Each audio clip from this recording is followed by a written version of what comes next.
我哋今日咧就嚟到呢個古代建築博物館。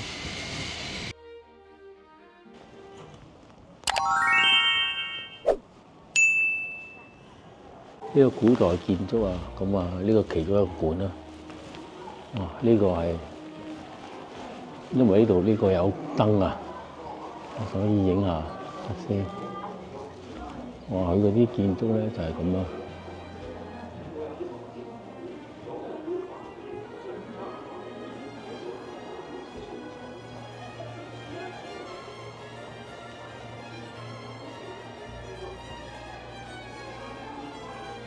橫梁都幾支咯，咁啊最低嗰支就最大啊，跟住逐格上。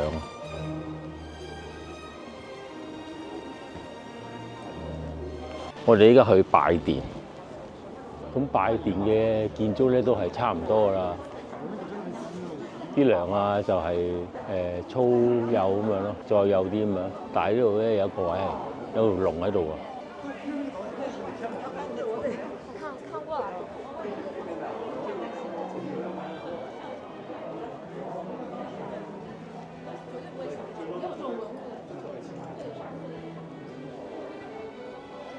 呢個佛公子釋迦塔，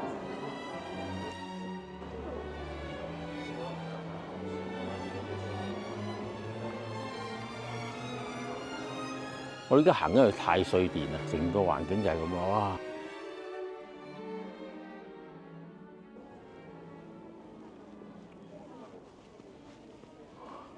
太歲殿睇下有咩睇先。頭先嗰個咧天花板嗰個龍咧好正，但係好似有一個仲正啲嘅係有個彩色嘅喎。哦，就係呢度有個彩色嘅。介紹得可好了，你看這兒啊，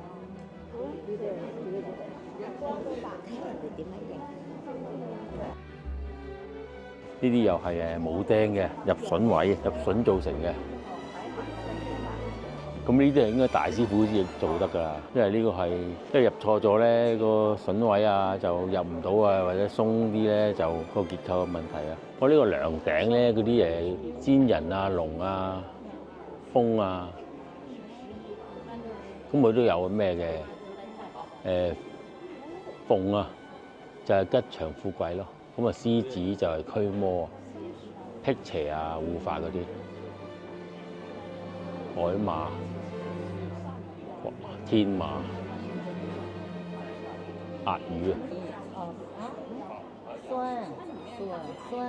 最後尾嗰個閒集啊，閒集佢係好似個猴面人像啊，背生相當翼嘅，因排列在第10位，故理閒集，只有故宮太和殿使用這個獸件結構啲分析啊，細件啊，全部係入榫啦！哇！呢個仲記都又係記啊！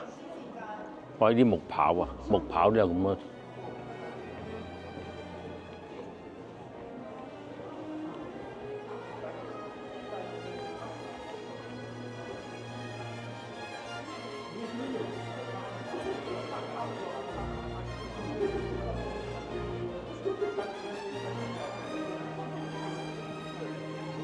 呢個殿好大啊！佢就算橫梁，佢啲橫梁都唔係，可能呢度咧，呢一度咧，佢係拆咗啊！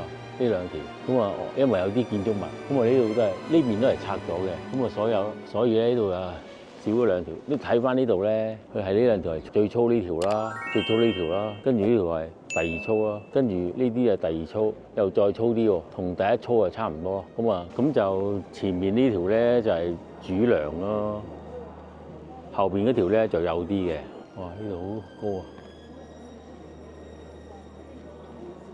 粗略估計有5層樓咁高啊。咁啊側邊呢度咧係斜位啊，咁咪出去睇下先。哇！呢個大門都好嘢喎，古樹啊，會拍啊，110年啊。你冇呢排啊，都幾難認佢係咩柏樹啊，淨係知佢柏樹。唱嗰啲歌啊，拍板啊，呢啲係簫啊。簫笛，我哋音樂啦，咁啊最主要都係呢個啦。哇！呢個鼓雙面打嘅，樓下仲有4個嘢紮住。咁呢個係祭壇啦，見到啊，有三，哎呀，有羊、牛、豬奉獻俾祖先啊，應該祭典嘅時候着嘅喎。哇！呢把遮嚟㗎，勁氣啊！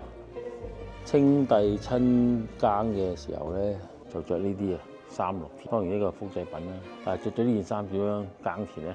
中間呢個池咧就係隻祭品咧就喺度剝毛啊、清洗啊，跟住就拎出去，成隻拎出去就奉獻俾神啦。你而家去緊古代嗰層，哇，好大啊！唉，紫龍青銅鼎啊！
我呢隻石天龍啊！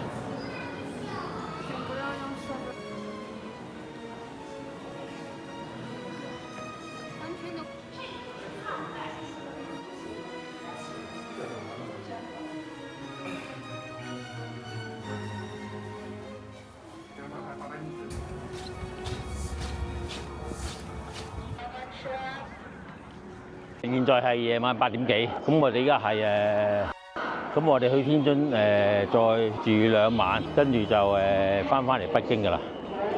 咁呢家係喺天津嘅，唔係喺北京南嘅高鐵站啊。咁啊，哇！呢度好睇到啊，好大好大啊！即係有20，我哋係22，咁啊有24個位落啊。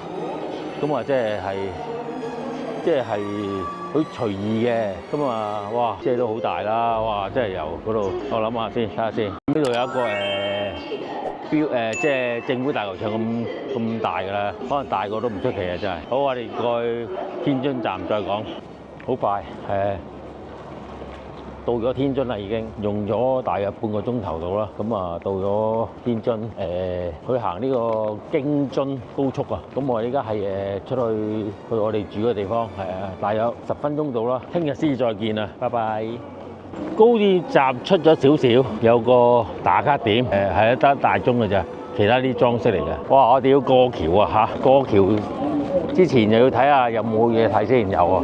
哦，有個busking 啊。然後我的是那個如果呢，以及應該還有一個。我一陣要過呢條橋啊。幾點的時候呢？哦，知道了，知道了。OK。接下來沒逃過。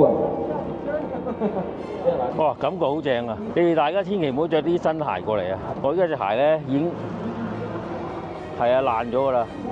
新嘅，不過可能耐冇着啊，買咗之後擺咗成1年啦，先至再着啊。咁啊，呢家行咗長城啊，呢幾日都係行咗好耐㗎啦，爛咗啦。咁啊，跟住就要睇下點樣補救咯。哇！呢度好多人影相喎。嗰邊就係有個鐘嗰度啦，就係高鐵站咯。咁我哋再要過多一條橋先算。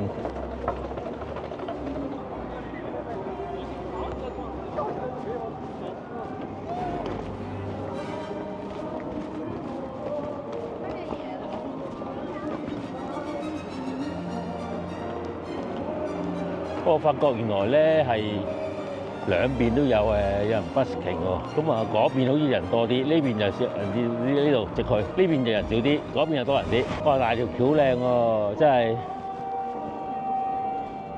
着晒燈咁樣，哦，跟住頭先影相嗰度咯，咁連埋阿鐘一齊影喎。哇！呢個係條橋底穿過去，穿過呢條橋，大家睇下呢條橋好靚嗰度。就到啦！一入到間屋，有個雪櫃，哇！有個少少 pantry， 跟住咧呢度啊，咁跟住呢度就2張床嘅，跟住哇出邊啊正啦啊！睇下先，大家睇唔到？睇唔到喎，咁就睇到啦。哎呀，見到，好嗱出邊咧，呢度就下邊嗰條橋頭先。跟住呢度，哇，望到好遠啊！一係呢度望過去，哇，間房就係咁噶啦。